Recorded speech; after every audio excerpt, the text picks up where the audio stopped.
Sveiki gyvi, gerbiami žiūrovai. Noriu pakalbėti tokią temą. Z karta. Jaunimas tingi dirbti ar nenori vergauti? Šiaip aš karts nuo karto pamastau, kad Lietuvoje labai daug yra pagiežingų, piktų, pavydžių žmonių, kurie save vaizduoja labai dorais, moraliais, darbščiais ir, žodžiu, pavyzdiniais piliečiais. Ir kad būtent dėl šių piliečių, jų kaip kritinės masės ir šitą mentalitetą paplitusio, apie kurį čia kalbėsim, kad Lietuvoje ir yra bloga gyventi ir nelabai vyksta kokios teigiamas permainos. Bet taip ir neprisiruošdavau apie tai kažkokią laidą daryti. Bet štai vakar, tai yra kovo 14, sėdėjau prie kompiuterio ir man papuolė į akiratį du tokie pavyzdžiai. Pirma, tai veidaknygiai toks straipsniukas vienas, kuriame viena ūkininkė nuogastauja, kad jaunimas supranta tingi ir nenori dirbti ir labai blogas ir čia čiutnės vietas visas žlugs dėl to. Ir antra, tai TV3 portale buvo kartu su žinių siužetu paskelbtas straipsnis apie tai, kaip žmonės piktinasi pašalpų gavėjais ir kad pašalpų gavėjai Lietuvoje atseit gali labai daug sau leisti. Ir ši laida bus toks praėjimas prabėgom pro minėtus du tekstus, sakykime, ar mano toks komentaras, replika ir pamąstymai tąją temą dėl vadinamosios Z kartos ir jos ten tikro ar tariamo to tingumo dirbti ir ką tai sako apie mūsų visuomenę apskritai. Tai ką, pradėkime štai nuo ko. Matysi, čia įmontuosiu. Vilkės ūkis toksai yra. Čia moteriškė tokia su savo vyru jau kokį 10-metį, kaip supratau, verčiasi žemės ūkiu, jie iš to gyvena, ekologiškus produktus pardavinėja, ir samdo kažkiek pastovių darbuotojų, kažkiek remiasi padieniais darbininkais, kur pasamdo vienai dienai žmogui, jis ten už 60-70 eurų atidirba ir žodžiu yra laisvas. Tai kas tą dieną sudaro, aš nežinau, tiksliai nenurodyta, ar čia 10 ar 12, kiek ten valandų. Bet tas straipsnis, kur čia matysit, tai jis kalba maždaug taip, kad kaip negerai, žmonės sugedo, papročiai sugedo, jaunimas ištižęs, nemoka dirbti, nemoka vargti, nemoka lenkt nugaros, nori viską ant padėkliuko iš karto gauti, nesistengia ir nori jaustis čia labai svarbus, reikšmingi, gauti pilną, supranti, atlyginimą, bet nenori prieš tai praeiti tokį sunku tokio, kaip pasakyti, naujoko kelią. Ir veda prie to, kad supranti, jeigu čia žlugs ekonomika, tai čia kalti šitie jaunuoliai, kuriem ten 18, 20, 22 metų, jie čia išlepinti, sugedė visiškai. Ir pabrėžia, kad mūsų karta, tai kaip supranta tie, kur dar tarybmečių gimė ir 90-aisiais žengė į jaunystę, tai mes dar žinom, ką reiškia vargas, mes sunkiai dirbam, mes stengiamės, mūsų viskas laikosi, mūsų nebus, čia bus pragaištis, žodžiu, dangus nugrius. Ir mes galim didžiuotis, kad mes esam tokie, o jaunimas niekaip mūsų neperspjaus, niekaip mūsų neprauks ir, žodžiu, deda iš anstienos. Ir kai šitą paskaičiau, man atėjo į galvą dvi mintis. Pirmoji, tai tarkim, grinai, ginčo dėliai, kad šita moteris yra absoliučiai 100% teisi. Ir aš nesakau, kad ji yra absoliučiai ir 100% neteisi, jeigu ką. Bet netgi jeigu taip būtų, kad ji visiškai teisi, tai reikia paklausti, o iš kur tas jaunimas atsirado? Jaunimasgi yra senimo rezultatas, senimo produktas. Iš kur jie gimė, kur jie augo, kas juos auklėjo, kas juos mokė, kas sudarė tas sąlygas. Taigi jūs, gerbiami tėvai ir seneliai, jūs sudarė tas sąlygas, jūs tą jaunimą suformavote. Visų pirma, jeigu jie tokie baisus, tokie niekam tikę, tai kaltinkit save. Gal jūsų vaikai individualiai tokie nėra, bet jūsų amžininkų, jūsų bendraamžių kaltė tada taip išeitų. Tai čia pirmas momentas. Prie jo pridurčiau dar, kad iš dalies aš manau, tai tiesa tuo atžvilgiu, kad Kiek aš ir pats susiduriu su vadinamąja Z karta, tai, kaip suprantu, tais, kurie gimė nuo 98 metų, ten iki 2000 kažkelintų. Tai iš tiesų, tarp šios amžiaus kategorijos dažniau sutinki žmonių, kur, kaip pasakyt, kuriem nėra savaime suprantamas dalykas, kad va, tu kažką darai ir paimi ir atiduodi visas jėgas. Jie taip žiūri selektyviai, išrankiai. Jie bandys atiduoti minimumą savo jėgų, kaip tarp kitko su dirbtiniu intelektu. Prašai dirbtinio intelekto padaryk man tą, dirbtinis intelektas gudrus. Jis bandys kartais išsisukinėti, nedadaryti kažko, ir jeigu tu nori priversti viską daryti, tai turi smulkiai, reiškia, išdėstyti ir remti prie sienos. Bet apie tai paskiau pakalbėsim. Nes aš čia to jaunimo tikrai nekaltinu. Ir aš net manau, kad tas jaunimas kažkokia prasme yra dar geresnis už senimą. Bet sakau, prie to prieisim. O dabar antras punktas. Tai gerbiamas Vilkės ūkį. Ir visi vadinamieji ūkininkai Lietuvos. Jūs verkiat, kad tingi ir nenori dirbti. O kodėl po velnių žmogus turi norėti dirbti sunkiai, aukotis ir būti pasišventęs dalykui, kuris jam yra visiškai svetimas? Nei jis dalininkas, nei jūs jo šeima, nei jūs jų draugai, nei jisai bendrasavininkas. Jis tiesiog pasamdytas atidirbti. Tai jis ir atidirbs minimaliai, ką turi atidirbti ir eis savo. Viskas, jis daugiau nesuinteresuotas. Tai yra visiškai natūralu, juo labiau, kai gyvenam prie kapitalizmo, kur viskas taip, viskas taip, konkurencija. Tai jeigu tu nori jį motyvuoti, tai reikia arba bizūną, žmogų kaip vergą laikyti ir jį daužyti, atsiprašant, terrorizuoti. Arba reikia jam materialinę naudą suteikti, ar padaryti, kad jis pajustų kažkokią tai didesnę prasmę. Pavyzdžiui, aš pilnai suprasčiau ir pilnai pateisinčiau griežtumą ir reiklumą tokį, o gal ir didesnį, jeigu tai būtų, sakykime, bendruomenė ar, pavyzdžiui, kooperatinė įmonė, kooperatyvas, kur visi, kur dirba, jie yra bendra savininkai, jie yra dalininkai ir tai yra bendras reikalas ir jie, supranti, daro. Tai tada jo, gaunasi, tu imi, bet tu chaliavšikas, tu nori imti, bet tu nenori duoti. Viskas aišku. Bet čia ne tas atvejis. Ir dabar, kas man dar krito į akį. Galite pažiūrėti, aš čia įmontuosiu, kad matytumėt. Ten tas tekstas gavo 1000, ten kelius šimtus tų patiktukų, nykščių į viršų. Ten daug žmonių palaiko, žavis, rašo ten palaikančius komentarus, tame tarpe beje ir mano tų veidaknygės draugų nemažai. Ir tarp komentarų aš aptikau tokį, irgi įmontuosiu, materialė tokia rašo. Visą gyvenimą mano svajonė buvo privatus verslas, bet aš vis susidurdavau su darbuotojų trūkumo problema. Tai dabar pagalvoju. O moterėlė, kodėl jūsų svajonė nebuvo sukurti kooperatyvą, kooperatinę įmonę, kur žmonės kartu galėtų daryti, kartu kilt, kartu kurt kažką, kartu suklestėti? Kodėl ne? Kodėl ne? Kodėl tai neįdomu? Ir pagalvokim, čia sakys, čia ant rusų, ant tarybinės armijos durtuvą atneštos tos socializmo idėjos panašiai. O Lietuvoje net smetoniniai buvo toksai Petras Šalčius profesorius.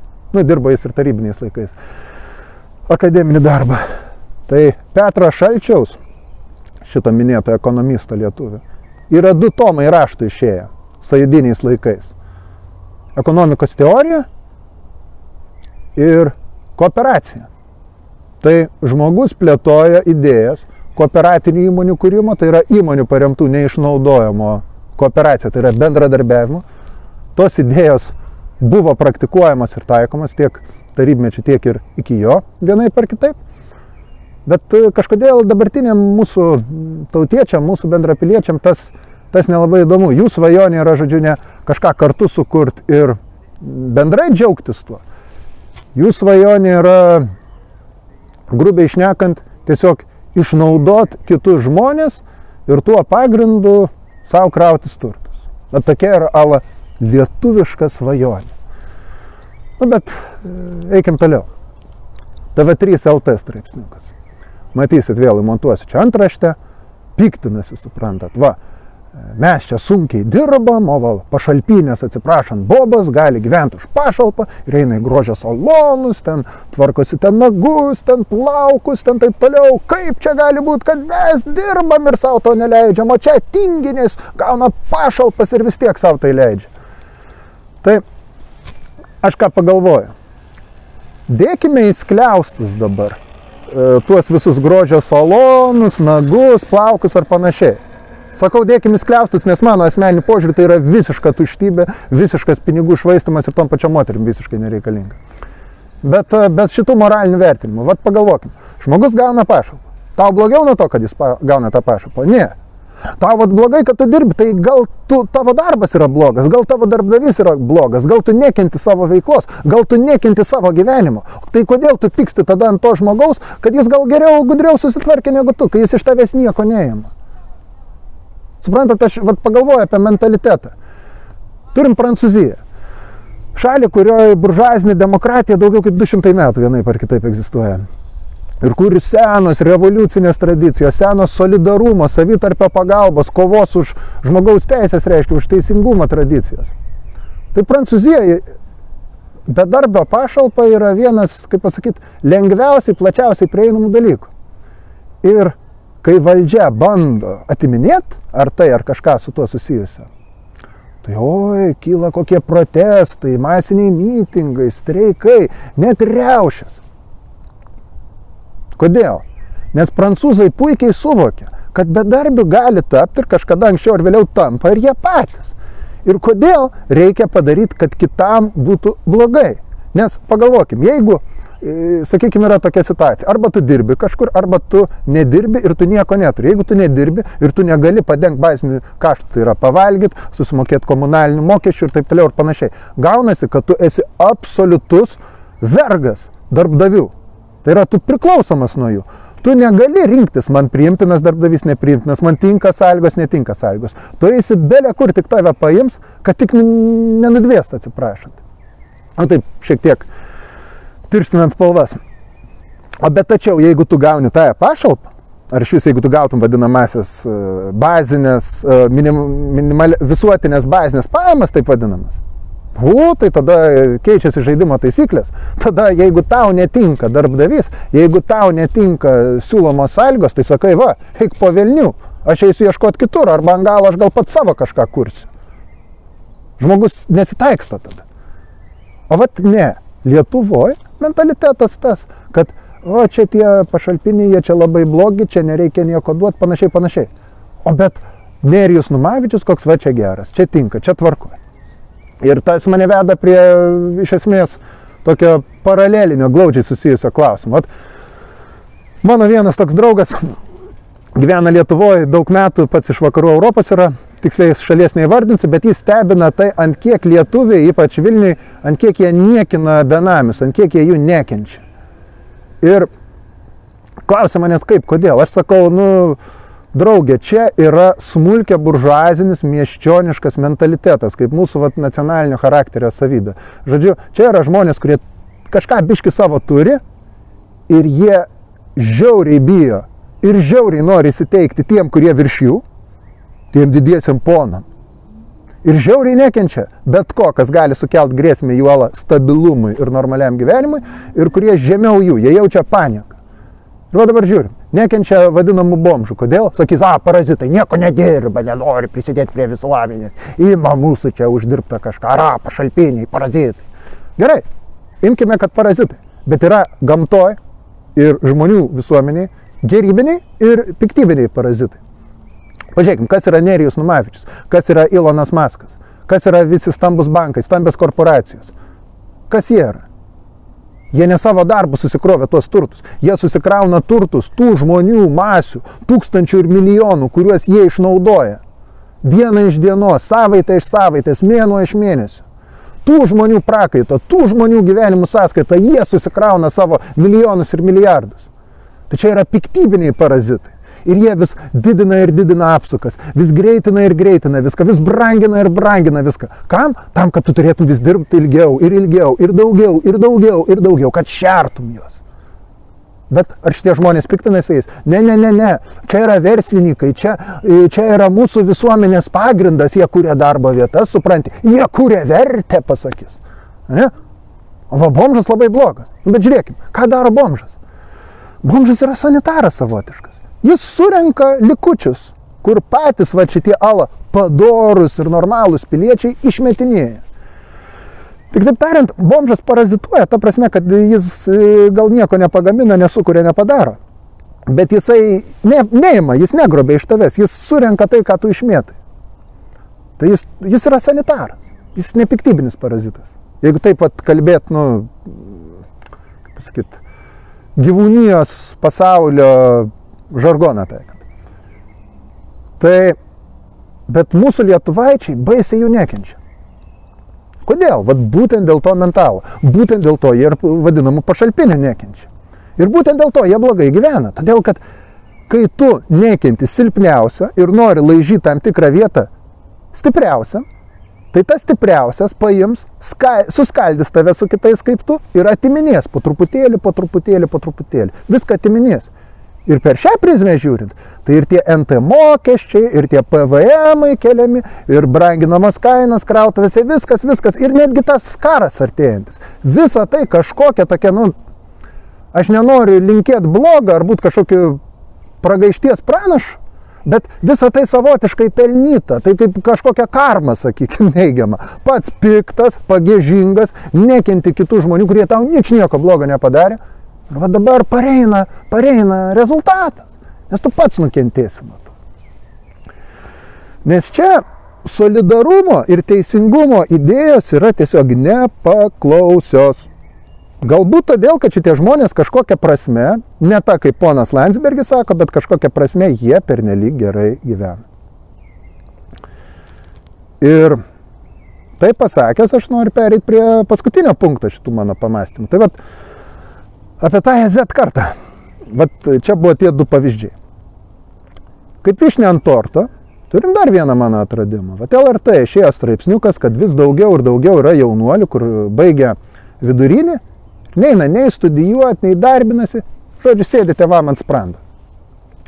Tai žiūrint taip abstrakčiai, baisu, nes tai yra vegetacija, degradacija asmenybės. Aš jokių būdų nesakau, kad tai normalu, pageidautina ir kad taip reikia daryti. Bet, kai čia piktinasi, kad čia tinginiai, čia tokie, anokie ir panašiai. Jie žiūri abstrakčiai, jie nežiūri konkrečiai. Konkrečiai reikia pasižiūrėti gyvenimo sąlygas. Vat sako, o mūsų karta, ten, pavyzdžiui, tais pačiais tarybiniais laikais, mes ten sutikdavom dirbti, kad ir ten už nieką, žinai, ir varyt, ir štai mes susikūrėm. Bet dabar žiūrėk, kai žmogus iš esmės nieko neturi ir eina klausimas dėl bazinių poreikių patenkinimo, ir tarkim pokario metais būtent apie tą ėjo kalba, tai jisai ir natūraliai sutiks varyt. Ir tai bus prasminga, nes jis susikurs savo gyvenimui bazę. Bet pažiūrėkim, šitą kartą išauga, maks 2 vaikai šeimoje dažniausiai, dažnu bent atveju po vieną būna. Ir jiem viskas yra užtikrinta, jie turi būtą, jie turi ten pavalgyti, viskas yra. Tai jiem nelabai yra tikslo koncentruotis tuos dalykus, nebent jau labai gobšas ir galvoja, aš noriu tapti milijonierium daugiau. Nėra ką siekti. Vieniši sėdi prie tų kompiuterių, santykiai kažkokie nesiformuoja, kad ir su ta pačia antra pusė, priešingos lyties asmeniu. Ir nėra tikslo. Ir jeigu nėra tikslo, ir jeigu tu išeini iš tos komforto zonos, tu matai ką? Tu matai patyčias, tu matai išnaudojimą, tu matai neteisybę ir tu matai, kaip tavo tie vyresnieji autoritetai, kaip jie taikstosi su tuo ir tą palaiko. Nes jie pripratę, nuo tų pačių tarybinių laikų, beje, jie pripratę taikstyti su neteisybė, jie pripratę laižyti tam tikrą neminėtiną vietą tiem, kas valdo, jie pripratę ieškoti kažkokiu būdu gudrauti ir kombinuoti, o ne kovoti. Tai kam tada tam jaunimui įsitraukti ir tapti to dalimi? Nėra prasmės, elementariai nėra prasmės. Ir tada tas jaunimas degraduoja ir depresuoja ir panašiai. Čia dabar pamastykime. Yra toks reiškinys Japonijoje hikikomori. Tai ir yra žmonės, kur ir jauni, ir netgi vidutinio amžiaus, kur kai kurie neina į darbą, ima pašalpas, ar ten iš giminaičių ima, reiškia, kad išgyvent, o kai kurie, kad ir eina į darbą, bet ką jie daro po to? Jie sėdi pas save namuose, užsidarė prie kompiuko ir, izoliuojasi, tokie miesto atsiskyrėliai, suprantate. Ir dalis žudosi, ten išprotėja ir taip toliau. Vakaruose šitas reiškinys vadinama NEET. Not employed, not in employment, education or training, kažkaip taip. Jeigu aš teisingai abreviatūrą pasakiau čia taip ekspromto. Tai LRT rodo, kad Lietuvoje tų vadinamų nitų daugėja. Bet kažkokia prasme nitai ar hikikomori, jie yra sveikesni žmonės už tuos normalius. Kodėl? Nes tie vadinami normalūs, jie susitaikė su neteisybė, jie susitaikė su beprasmybė, kad tik sukasi šitam rate kaip vergai kažkokie. O tie žmonės jautrus, jie mato, absurdas. Aš geriau lėtai nusidegraduosiu ir numirsiu, negu dalyvausiu tame absurde. Tiem žmonėms skauda. Ir tai, kad jiems skauda, kažkokia prasme tai yra gerai. Nes žmogus ima galvot, kad, gal reikia kažką keist, gal reikia kitaip. Tik tada, kai jam skauda. Atsiminkit, kad ir Evangelijose yra pasakyta, kad kam priklauso dangaus karalystė. Dangaus karalystė priklauso tiem, kurie skurdus sielai, skurdus dūšio. O kas yra sielos skurdas? Ta religinė ir krikščioniška prasme. Tai yra, grubiai šnekant, kai tau trūksta kažko, kai tau skauda. Niekšam ir zombiam, biorobotam, jiem neskauda. Arba jiems skauda, bet jie taip giliai tai užkaisė, taip nuo to pasislėpia, taip patys savo meluoja, kad nuskausminamieji veikia. Ir visa šita šiuolaikinė visuomenė, pramogos ten, tie soctinklai reiškia, darbukai visokie, pseudo ten santykiai, pornografijos, ten kompiuteriniai žaidimai, visa tai yra nuskausminamieji. Bet čia kita tema. Tai dabar prie ko aš vedu? Aš vedu prie to, kad šitas jaunimas, jis nenori vergauti, jis nenori atidirbinėti ir kažkam krauti turtų, bet jis nemato alternatyvos. Jis nemato ir nesupranta alternatyvios jokios idėjos, kad gal galima kurti kitokį gyvenimą, kitokį pasaulį, kitokį visuomenę. Ir jis degraduoja, jis depresuoja. Tai jeigu mes iš tikrųjų esame už šviesą, mes už gėrį, mes už teisingumą, tai mes turime nepliekti tą jaunimą, nemoralizuoti, tu tinginys, tu toks anoks, supranti, lodaris.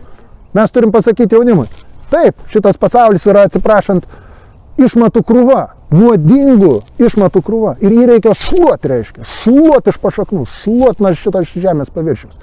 Ir vietoj jo statyti normalų pasaulį, kur mes kartu vienas kitam padėsim, kur galėsim dirbti mylimą darbą, kur galėsim jausti žmonėm, kad mes būsim mylimi, mes būsim gerbiami ir kitus gerbsim ir mylėsim.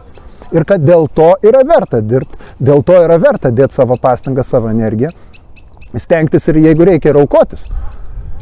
Bet nuo ko turi prasidėti ta idėja?